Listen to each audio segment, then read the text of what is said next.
How to change ChatGPT voice. Hey everyone, welcome back to the channel. In today's video, I'll show you how to change ChatGPT voice. So now, without further ado, let's get started. So here, first thing first, open the ChatGPT app on your phone. And now here, once you're inside the app, just tap on the two dash icon shown in the top left corner of the screen. Now here, once you tap on it, a pop-up menu will appear. In that menu, you can just tap on the profile icon shown in the bottom right side of the screen.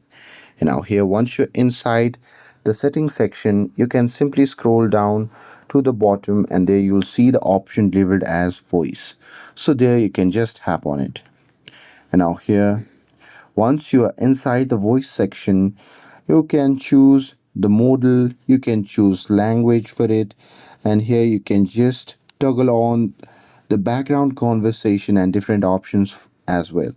But here at the top, you'll see different voice models. So here to change the ChatGPT voice, you can just slide it to adapt or change a new voice, and here that's it. That's how you can change ChatGPT voice. With this, if you found this video helpful, then don't forget to like, share, and subscribe to get updated for more videos. Thanks for watching, and I'll see you in the next video.